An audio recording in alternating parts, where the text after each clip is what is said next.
जय हिंद दोस्तों। I hope आप सभी मस्त व्यस्त स्वस्थ होंगे और आप सभी अपनी तैयारी में लगे हुए होंगे। करंट अफेयर की वीडियोस में एक सिलसिला आपका जारी है। अभी तक हम लोगों ने 28 फरवरी की करंट अफेयर देख ली थी, ठीक है।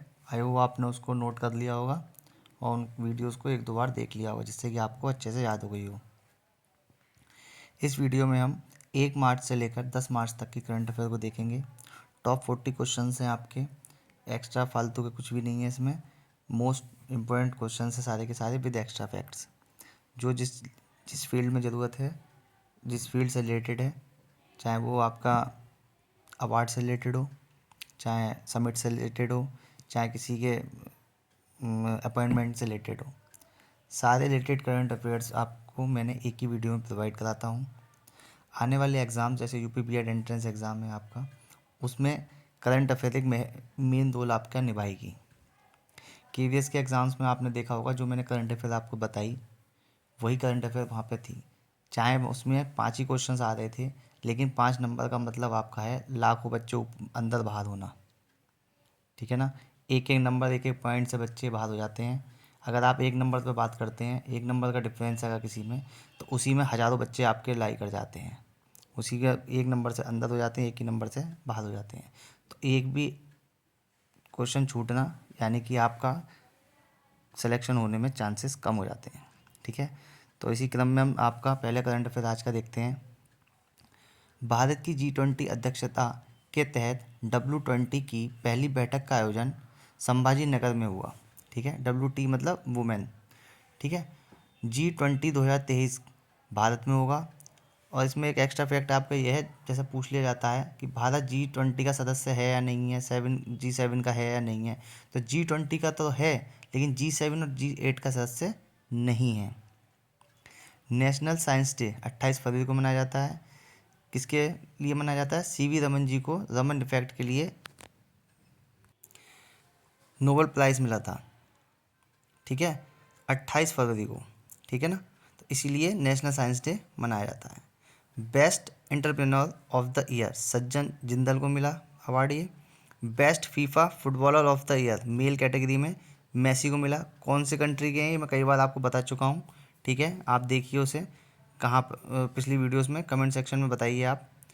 मुलेठी की खेती का आयोजन करने वाला पहला राज्य हिमाचल प्रदेश, ठीक है। तो ज़्यादातर खेती से रिलेटेड जो भी नई खेती हो रही हैं वो हिमाचल प्रदेश से रिलेटेड ही आ रही हैं, और इसके अलावा अगर कुछ होता है तो गुजरात, केरल और जम्मू कश्मीर का उसमें नाम आता है ज़्यादातर, ठीक है ना। तो मुलेठी का कहाँ का यूज़ होता है ये आपको पता ही होगा, आपने उसका यूज़ भी किया होगा, मसालों में किया होगा, और आयुर्वेदिक दवाइयों में, जैसे किसी को खांसी हो जाता है, किसी का गला आ जाता है जैसे, तो वो डॉक्टर वगैरह आपको सलाह देते हैं कि गले में आपके खराश है तो आप मुंह में मुलेठी को रखें, ठीक है। हल्का सा इसका स्वाद मीठा मीठा सा होता है, ठीक है ना। नेक्स्ट क्वेश्चन देखते हैं। Craig Fulton Indian men's hockey team के कोच बने हैं, ठीक है। Craig Fulton. रश्मि शुक्ला को सशस्त्र सीमा बल का महानिदेशक नियुक्त किया गया है, एसएसबी, ठीक है। सशस्त्र सीमा बल का महानिदेशक नियुक्त किया गया। ये इसलिए इम्पोर्टेंट हो जाता है क्योंकि एक हम वुमेन एम्पावरमेंट की बात करते हैं, और रश्मि शुक्ला जी को एक वुमेन है, तो इसलिए क्वेश्चन ये आपका बहुत इंपॉर्टेंट हो जाता है, ठीक। तो रश्मि शुक्ला को सशस्त्र सीमा बल का महानिदेशक नियुक्त किया गया है।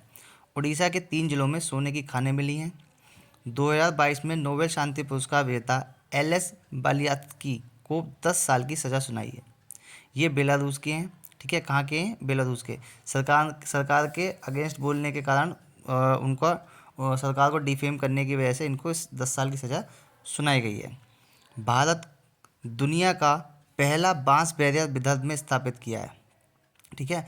भारत जो है जो बांस बैरियर है, जैसे बांस बैरियर वो जैसे रोड साइड आप एक्सप्रेस वे पर वगैरह पर जाते हो, साइड में बैरियर बनाए होते हैं, एल्युमिनियम के, स्टील के, लोहे के होते हैं, साइड में लगे, जिससे गाड़ी नीचे साइड में ना जाए, ऊपर ही रुक जाए। तो उनका उपयोग करने वाला भारत पहला देश बना है दुनिया में, ठीक है। तो कहाँ पे स्थापित किया गया है? विदर्भ में। मऊगंज मध्य प्रदेश का 53वां जिला बना है। राष्ट्रीय सुरक्षा दिवस 4 मार्च को मनाया गया। नागालैंड की पहली महिला विधायक हिकानी जखालू। मोस्ट इम्पोर्टेंट क्वेश्चन, नागालैंड की पहली महिला विधायक हिकानी जखालू हैं, ठीक है ना। तो इसमें देखिए 2-3 क्वेश्चन बहुत ज़्यादा इंपॉर्टेंट है इसमें। एक आपका बांस बैरियर वाला, रश्मि शुक्ला वाला, और आपका नागालैंड की पहली महिला विधायक हिकानी चखालू, इसको मोस्ट इम्पोर्टेंट कर लो आप। ज़्यादातर एग्जाम्स में इन तीनों क्वेश्चंस में आपको मिलेंगे क्वेश्चंस, ठीक है। हैं तो सारे ही इंपॉर्टेंट जो मैंने बताए, लेकिन इसको आप मार्क करके इंपॉर्टेंट कर लेना। इटली की प्रधानमंत्री जॉर्जिया 8वें रायसीना डायलॉग में मुख्य अतिथि होंगी। अभी आपने फ़ोटो देखा होगा प्रधानमंत्री जी का वॉक करते हुए महिला प्रतिनिधि से, वो कौन है? इटली की प्रधानमंत्री जॉर्जिया, ठीक है। मूडीज़ की रिपोर्ट के अनुसार 2023 में भारत की जीडीपी वृद्धि दर 5.5% रहने का अनुमान है, ठीक है। बहुत सारी एजेंसीज़ हैं आपकी, बहुत सारी लोग हैं जो जीडीपी वगैरह बताते हैं। आईएमएफ हुआ, वर्ल्ड बैंक हुआ, मूडीज़ हुआ, ठीक है ना। तो ये लोग सब लोग क्या करते हैं, भारत की जीडीपी के बारे में और अन्य देशों के बारे में एक अनुमान लगाते हैं। तो मैं सबका लिख के, जो इम्पोर्टेंट आपकी एजेंसीज़ हैं जो आपका डाटा देती हैं, तो उन्हीं का मैं आपको नोट कराता हूँ। यहाँ पे मूडीज़ का जिक्र आया और एक अच्छी संस्था है, इसलिए मैंने इसको यहाँ पे नोट किया। वर्ल्ड बैंक का होता तो अभी नोट करके देता, और आईएमएफ का भी। तो मूडीज़ का है। तो मूडीज़ की रिपोर्ट के अनुसार 2023 में भारत की जीडीपी वृद्धि दर 5.5% रहने का अनुमान है। बैंक के एग्ज़ाम के लिए बहुत मोस्ट इम्पोर्टेंट है आपका, आप देख लेना इसको, एग्ज़ाम में आपको देखने को मिलेगा, ठीक है। तो आप लोग अच्छे से इसे नोट करके उसे बार बार रीड करा कीजिए। गवर्नमेंट लीडरशिप अवार्ड 2023 भारत को मिला। एशिया की सबसे लंबी साइकिल रेस को श्रीनगर में शुरू किया गया। एएम अहमदी भारत के पूर्व मुख्य न्यायाधीश थे। भारत का पहला एयर कूल्ड कंडेंसर झारखंड किसने चालू किया है? एनटीपीसी ने चालू किया है। विश्व वन्य जीव दिवस 3 मार्च को मनाया गया, ठीक है। एनवायरनमेंट यूपी टेट वगैरह के, यूपी टेट सी टेट वगैरह के लिए एनवायरनमेंट से रिलेटेड ये मोस्ट इंपॉर्टेंट क्वेश्चन है आपका। विश्व, और ये काफ़ी बार पूछा भी गया है आपका, ठीक। विश्व वन्य जीव दिवस 3 मार्च। भोपाल में 7वां अंतर्राष्ट्रीय धम्म सम्मेलन आयोजित किया गया। कहाँ पर? भोपाल में। दीपिका पादुकोण को ऑस्कर समारोह 2023 में अवार्ड प्रेजेंट करने के लिए आमंत्रित किया गया। सत्यव्रत मुखर्जी पूर्व केंद्रीय मंत्री। जल शक्ति अभियान कैच द रेन 2023 की theme source sustainability for drinking water इसकी थीम है। चुनावी लोकतंत्र इंडेक्स में भारत का 108वां स्थान है और टॉप पर है डेनमार्क, ठीक है।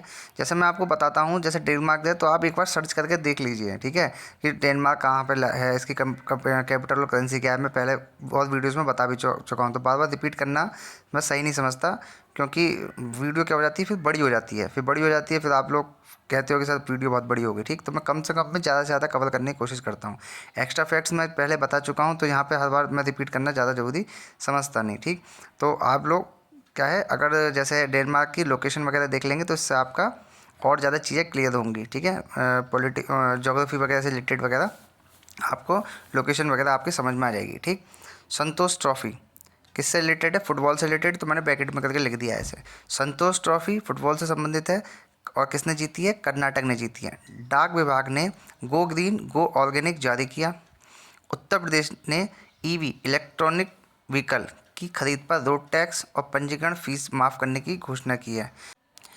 उत्तर प्रदेश सरकार ने ये बहुत अच्छा स्टेप लिया है इलेक्ट्रॉनिक व्हीकल्स को प्रमोट करने के लिए, उसको बढ़ावा देने के लिए, जिससे कि लोग इसे और ज़्यादा खरीदेंगे, ठीक है। ईरानी ट्रॉफी क्रिकेट से संबंधित है और इसको जीता किसने? ईरानी ट्रॉफी को शेष भारत ने। फ्रिंजैक्स 2023 फ्रांस व भारत के बीच युद्धाभ्यास का नाम है। ये पहली बार हुआ है, इसलिए इसको मैंने नोट किया है, ठीक। फर्स्ट टाइम हो रहा है फ्रिंजैक्स। तो एफ आर से हो गया फ्रांस और आई से हो गया, आई एन से हो गया इंडिया। तो इसका नाम क्या हो गया? FRINJEX France India joint exercise 2023 full form इसकी हो गई। फ्रांस व भारत के बीच युद्धाभ्यास हुआ, पहली बार हुआ है। 81वें ग्रैंड मास्टर सैंतन दास कहाँ के हैं? वेस्ट बंगाल। ज़्यादातर नाम में कहीं दास आ रहा हो, बनर्जी आ रहा हो, मुखर्जी आ रहा हो, तो वो ज़्यादातर संबंध उनका वेस्ट बंगाल से होता है। तो 81वें ग्रैंड मास्टर बने हैं वो सैंतन दास बने हैं। शिप्रा दास को 8वें राष्ट्रीय फोटोग्राफी पुरस्कार समारोह में लाइफ टाइम अचीवमेंट अवार्ड से सम्मानित किया गया। शिप्रा दास, ठीक है।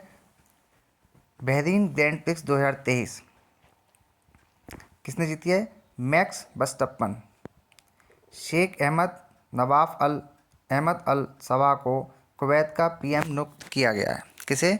शेख नवाफ अहमद अल सबा को। ठीक है, कहाँ से? कुवैत का पीएम। कॉनराड संगमा मेघालय के सीएम बने हैं। कौन? कॉनराड संगमा। ठीक है, कौन से नंबर के हैं ये? 13वें क्रम के। ठीक है, तो ईरानी ट्रॉफी क्रिकेट शेष भारत वाला और आपका 81वें ग्रैंड मास्टर वाला, ये बहुत इंपॉर्टेंट है। सललोतु ओनी, ठीक है, नागालैंड राज्य की कैबिनेट का नेतृत्व करने वाली पहली महिला बनी है। कौन? सललोतु ओनी। इम्पोर्टेंट क्वेश्चन है, महिला एम्पावरमेंट की बात करते हैं सभी लोग, तो इसलिए इम्पोर्टेंट क्वेश्चन है। आरबीआई ने 75 डिजिटल विलेज का कार्यक्रम शुरू किया है। बैंक के पर्पज से बहुत इंपॉर्टेंट क्वेश्चन है बैंक एग्जाम्स के लिए। ठीक है, प्रित्जकर आर्किटेक्चर पुरस्कार सर डेविड एलन चिपलफील्ड को दिया गया। ठीक है, नो स्मोकिंग डे 8 मार्च को मनाया जाता है। ठीक है, और 8 मार्च को एक और डे मनाया जाता है, उसके बारे में आप बताइए कमेंट सेक्शन में। नेपाल के तीसरे राष्ट्रपति रामचंद्र पौडेल, ठीक है, तीसरे क्रम के राष्ट्रपति हैं। कहाँ के? नेपाल के। ठीक है, तो नेपाल की करेंसी और उसकी कैपिटल आप लोग देखना। डोडा जम्मू कश्मीर में भारतीय सेना ने सबसे ऊंचा प्रतिष्ठित राष्ट्रीय ध्वज स्थापित किया है। कहाँ पर? डोडा जम्मू कश्मीर में। ठीक है, तो ये इंपॉर्टेंट क्वेश्चन है। सतीश कौशिक, ठीक है, ये कौन है? एक्टर हैं आपके, थे मतलब कि कौन? सतीश कौशिक। काफ़ी पिक्चरों में आपने इन्हें एक्टिंग करते हुए भी देखा होगा कॉमेडियन के रूप में, और इन्होंने फिल्में भी डायरेक्ट की हैं, जैसे कि तेरे नाम की मूवी आपने सुनी होगी। ठीक है, सलमान खान ने उसमें एक्टिंग करी थी, तो उसमें तेरे नाम पिक्चर के जो डायरेक्टर थे वो सतीश कौशिक ही थे। ठीक है, और मिस्टर इंडिया मूवी में जिसमें कैलेंडर का आपने एक बहुत फेमस रोल देखा सुना होगा। ठीक है, तो उस मूवी में कैलेंडर का रोल भी सतीश कौशिक जी ने ही किया था। ठीक है, तो इस तरह से हमने 1 मार्च से लेकर 10 मार्च तक की करंट अफेयर को हमने पूरा कर लिया है। टॉप 40 क्वेश्चंस थे जो कि मैंने आपको अपने लिए नोट किया, वही मैंने आपको दिया है। ठीक है, इन क्वेश्चंस को आप नोट कर लीजिए और 2-3 बार इस वीडियो को ज़रूर देख लीजिए, जिससे कि आपको अच्छे से याद हो जाए। आप लोग ऐसी तरह से अपनी तैयारी में लगे रहिए।